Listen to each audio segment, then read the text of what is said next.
오늘 우리에게 주시는 하나님의 말씀은 신약성경 마가복음 1장 6절부터 11절까지의 말씀입니다.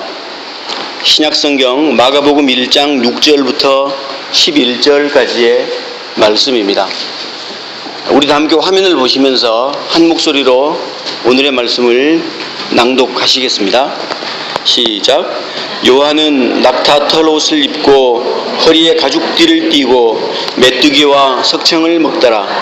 그가 전파하여 이르되 나보다 능력 많으신 이가 내 뒤에 오시나니 나는 굽혀 그의 신발끈을 풀기도 감당하지 못하겠노라.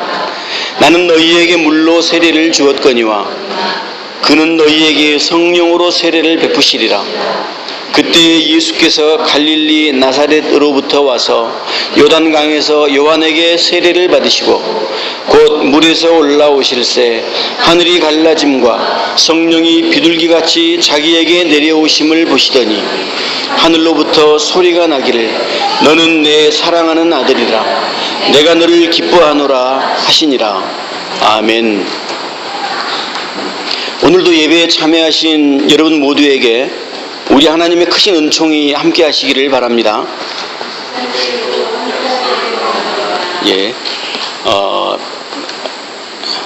우리가 자주 사용하는 한자어에 역지사지라는 말이 있습니다. 역지사지 많이 들어보셨죠? 남의 처지를 바꾸어서 생각한다, 남의 입장에서 생각하다라는 뜻입니다. 사실 여러분, 우리 인간관계에서 일어나는 모든 갈등들 대부분은 이것만 잘 되면 막을 수 있고 해결될 수 있는 것들입니다. 한국의 여성들이 남자들과 이야기할 때 가장 듣기 싫어하는 이야기가 있습니다. 무슨 이야기죠? 군대 얘기입니다. 그런가 하면 한국의 결혼한 남성들이 또 힘들어하는 이야기가 있죠. 뭐냐 하면 아내들이 시댁에 갔다 온 얘기. 아닌가요? 그러나 서로 동일한 입장에 서게 될 때에 바로 거기에서부터 이해나 사랑이 시작되는 것 같습니다. 여자가 겪는 불편함은 여자만이 알 수 있습니다. 또 남자의 고통은 남자들만이 잘 알 수가 있죠. 그래서 시부모 흉보는 데는 모든 며느리들이 이심전심으로 다들 공감하게 되고요. 또 군대에서 고생한 얘기 누구 한 사람이 꺼내면 주변의 모든 남자들이 전혀 지겹지 않고 2시간, 3시간 동안 그 얘기를 함께 공감해냅니다. 자, 무슨 얘기냐면요, 모든 문제 해결의 열쇠가 바로 여기에서부터 시작된다는 것입니다. 역지사지라는 말을 우리 다시 한번 생각해 볼 필요가 있습니다.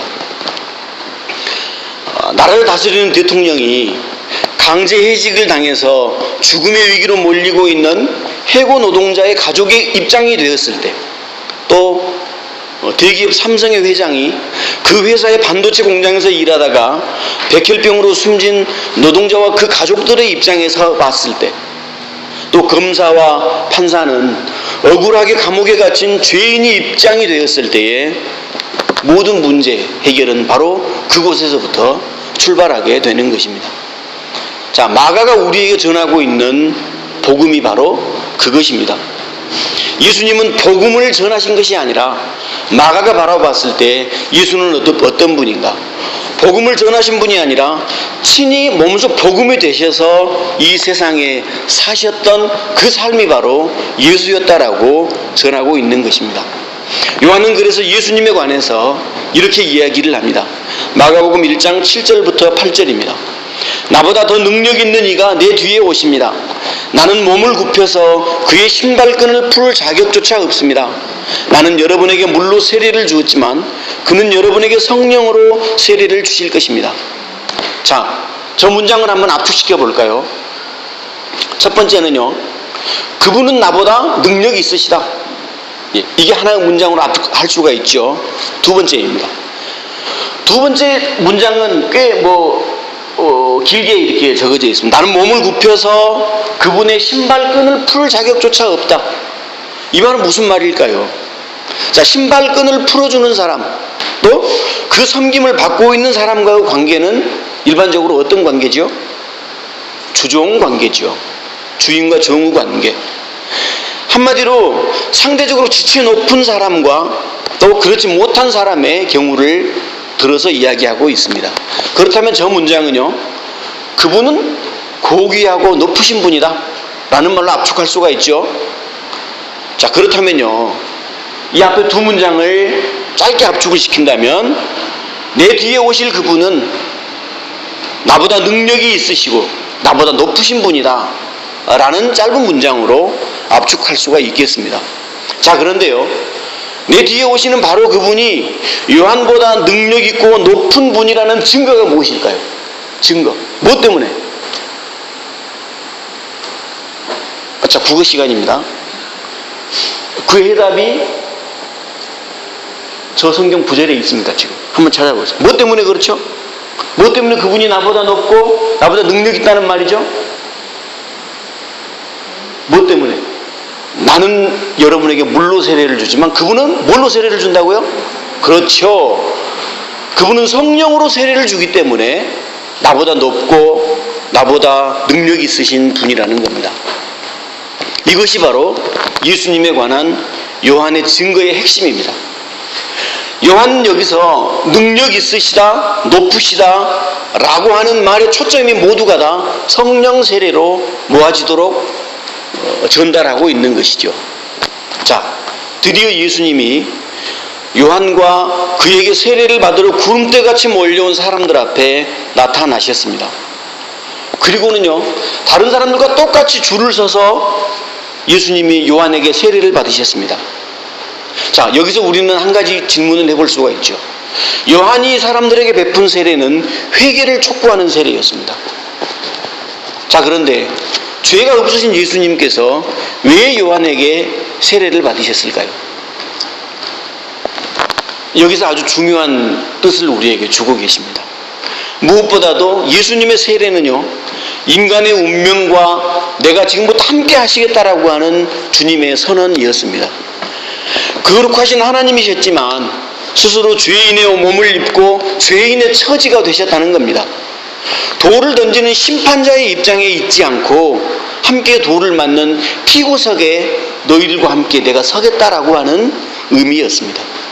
예수님은 세례를 받으심으로써 완전한 인간이 되신 것입니다.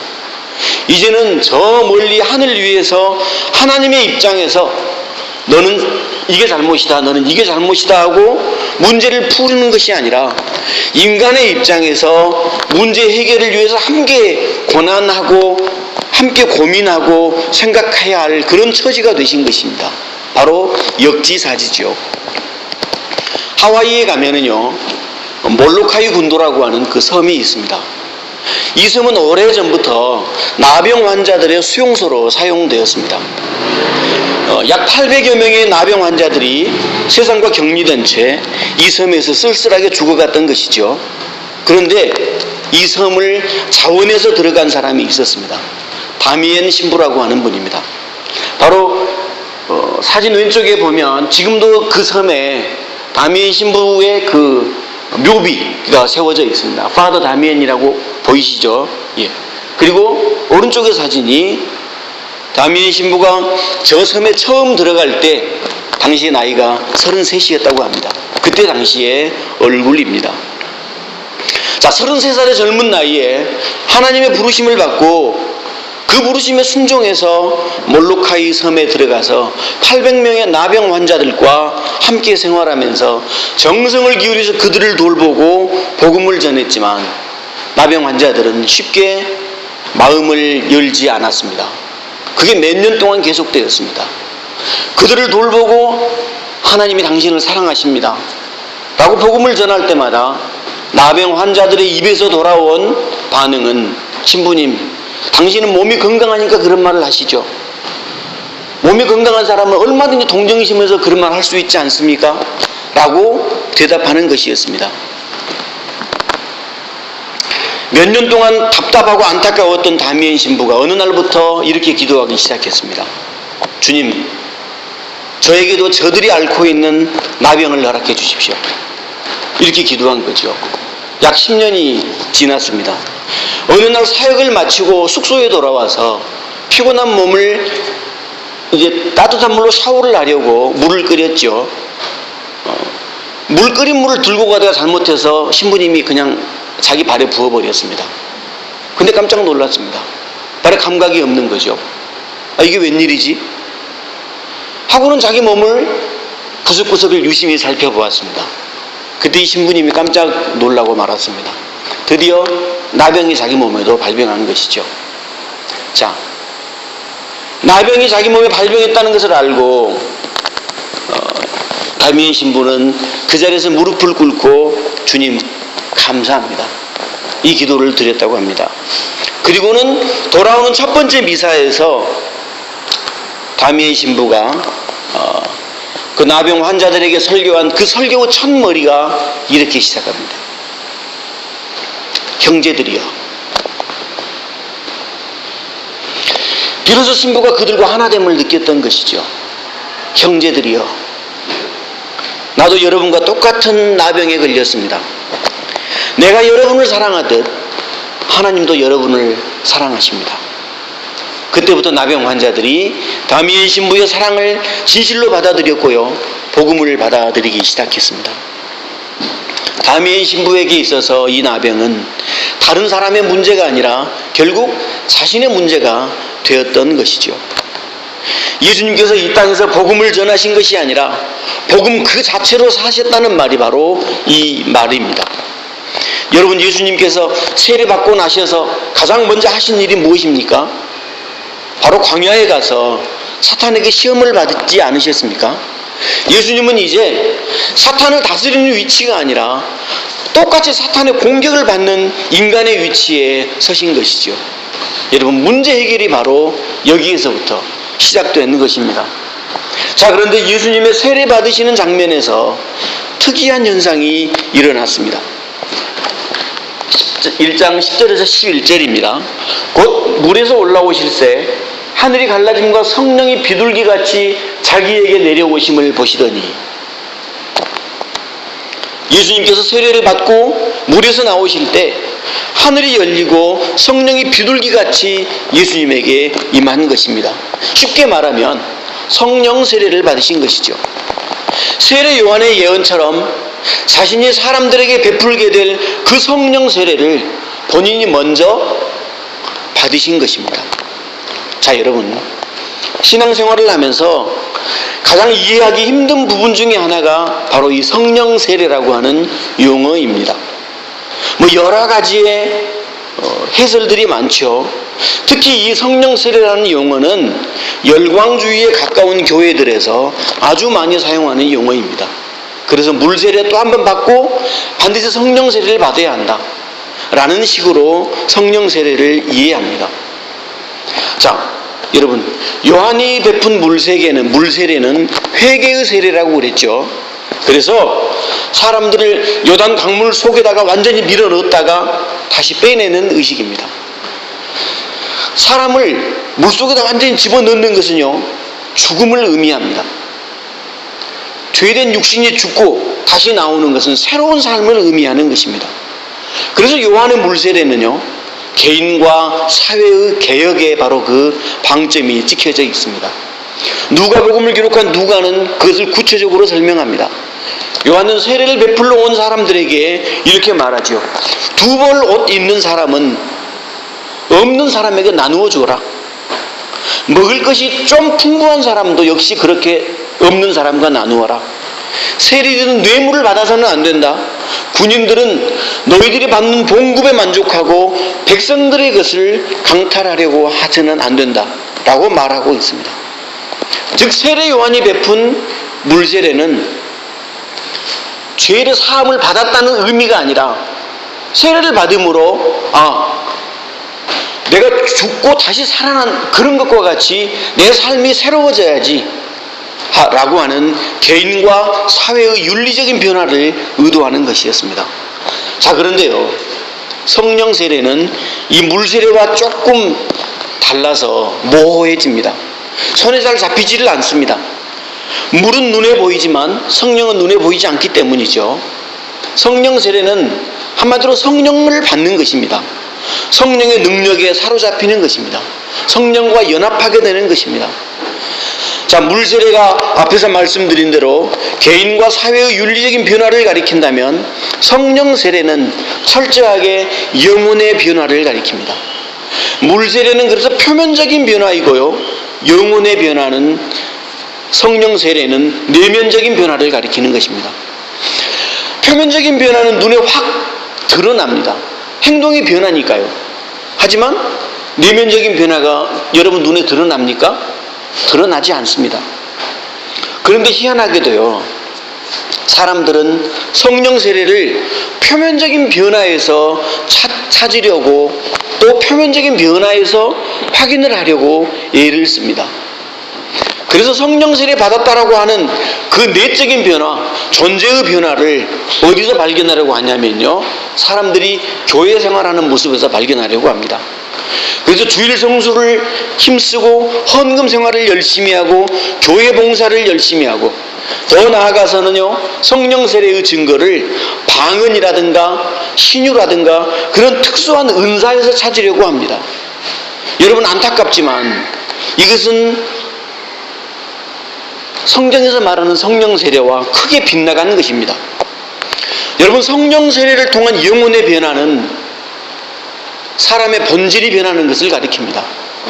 겉으로 드러나는 행위의 변화가 아니라 속에서 일어나는 존재의 변화라는 것입니다. 여러분, 마가가 지금 전하고 있는, 마가가 묘사하고 있는 성령 세례의 주제는 오직 하나입니다. 예수님의 입에서 방언이 나온 것도 아니고요, 예수님의 몸이 갑자기 불같이 뜨거워져서 뒤로 넘어지고 뒹구는 것도 아니었습니다. 자, 여러분, 여기 말씀에서 확인해 보시기 바랍니다. 성령 세례를 받으신 예수님에게 나타난 변화 딱 한 가지가 있습니다. 뭡니까? 바로 하나님의 음성을 들은 것입니다. 하늘이 열리고 하나님의 음성을 들은 것뿐이었습니다. 하늘로부터 들려오는 메시지를 받은 것이죠. 그 메시지는 이렇습니다. 내가 너를 사랑한다, 내가 너를 기뻐한다 였습니다. 하나님의 이 음성을 들었기 때문에 예수님이 스스로 복음으로 사셨다고 마가는 전하고 있는 것입니다. 여러분, 성령 세례는 존재의 변화를 가져온다고 했죠. 자, 하나님이 너를 사랑한다는 음성을 듣고 그것을 확신하는 사람에게 찾아오는 변화가 무엇일까요? 첫 번째의 변화는 자신감이 생기는 것입니다. 두려움이 사라지는 것입니다. 창조주 하나님께서 내가 너를 사랑한다 라고 말씀하시고 그 음성을 내가 직접 듣고 그것을 확신을 했는데, 여러분, 무엇이 두렵겠습니까? 또는 하나님이 너를 기뻐하신다는 메시지를 듣고 확신한 사람에게는 어떤 일이 일어날까요? 자, 여러분, 기뻐한다라고 하는 말은요, 사랑한다라는 말과 약간 다릅니다. 자식이 다 자라나서 어른이 되었는데도 여전히 어리석고 행동이 느리고 또 못난 자식을 바라보는 부모가 있다고 합시다. 그 부모는 그 자식을 볼 때마다 사랑하는 마음은 여전히 똑같습니다. 하지만 그 자녀 때문에 부모가 이렇게 쉽게 기뻐할까요? 그렇지는 않죠. 부모는요, 솔직히 저도 자식들을 키워보고 여러분도 키우고 계신 분이 있겠지만, 자식이 뭔가 예쁜 모습을 보이고 잘난 모습을 보일 때 기뻐하는 것이죠. 야, 기쁘다, 이렇게 하는 것이죠. 하나님이 나를 기뻐하신다는 것은 나에게 하나님이 좋아할 정도로 몹시 귀하고 아름답고 잘난 무엇인가가 있다는 얘기죠. 자, 이 자존감의 근거는요, 실제적이고 현실적입니다. 실제적으로는 잘난 것이 없는데 나를 기뻐한다는 것은요, 그건 내 착각이거나 아니면 하나님이 거짓말을 하시는 것이기 때문에 말이 안 되는 이야기입니다. 뭔가 나에게 실제적으로 지극히 귀하고 아름다운 것이 내 안에 있기 때문에 하나님이 나를 사랑하신다고, 하나님이 나를 기뻐하신다고 확신하는 사람은 자신이 갖고 있는 지극히 귀하고 아름다운 것을 삶의 중심으로 삼아서 더할 수 없는 자존감을 갖고 세상을 살아가게 되는 것입니다. 성도 여러분, 하나님을 믿는 백성이 가지는 가장 본질적이고 가장 중요한 깨달음은 바로 자신감과 자존감입니다. 저는 이 둘을 포함해서 거룩한 자존감이라고 하겠습니다. 자, 이 거룩한 자존감이 바로 예수님의 광야의 시험을 이겨낼 수 있었던 요인이 되었습니다. 여러분, 광야에서 예수님이 받은 그 시험의 내용이 어떤 것이었는지에 대해서 마가는 관심이 없습니다. 누가복음이나 마태복음은 예수님이 광야에서 3가지 시험을 받으셨다고 전하고 있죠. 마가는 그런데 관심이 없습니다. 시험의 종류가 어떻고 시험의 횟수가 어떻고 그것이 중요한 게 아니라는 것이죠. 예수님이 성령으로 세례를 받으셨고 그래서 거룩한 자존감이 생겼기 때문에 그 시험의 종류가 어떤 것이건 횟수가 얼마나 자주 됐고 큰 것이 되었건 충분히 예수님이 그것을 이겨낼 수 있다라고 마가는 기록하고 있는 것입니다. 거룩한 자존감은 그래서 이 세상의 엄청난 부귀영화나 쾌락으로 유혹하는 사탄을 이겨낼 수 있게 하는 유일한 힘이 되는 것입니다. 거룩한 자존감의 근거는요, 인간 안에 있는 하나님의 형상입니다. 그래서 우리 모두에게는요, 지극히 귀하고 아름다운 보물들이 우리 속에 있는 것이죠. 예수님의 가르침의 핵심 중에 하나가 바로 하나님의 나라였죠. 마태복음 13장에는 예수님께서 그것을 비유해서 좋은 진주를 구하는 진주 장사와도 같다라고 기록하고 있습니다. 마태복음 13장 45절에서 46절입니다. 또 하늘나라는 좋은 진주를 구하는 상인과 같다. 그가 값진 진주 하나를 발견하면 가서 가진 것을 다 팔아서 그것을 산다.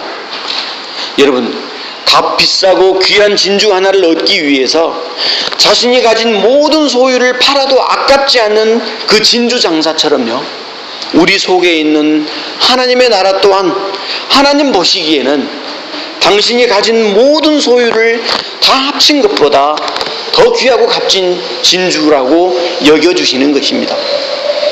그래서 하나님을 믿는다고 고백하는 우리가 첫 번째 해야 할 일은 주시옵소서 주시옵소서라고 하면서 복받기를 구걸하는 것이 아니라 내 속에서 하나님이 기뻐할 만한 보물을 발견해서 잃어버렸던 자존감을 회복하는 것입니다. 그리고 그 보물을 사용하는 것입니다. 사랑하는 성도 여러분, 성령 세례는 다름 아닌 거룩한 자존감을 회복하는 것이라는 것을 꼭 기억하시기 바랍니다. 그것은 남과 나를 비교해서 생기는 상대적인 우월감이 아닙니다. 예수님이 나를 살리셨듯이 이웃을 살리기 위해서, 세상 속에서 스스로 복음이 되기 위해서 내 속에 있는 자존감을 사용해야만 합니다. 내 속에 있는 보물들을 사용해야만 하는 것입니다. 그것이 바로 이 세상에서 복음으로 사셨던 예수님의 뒤를 따르는 것입니다.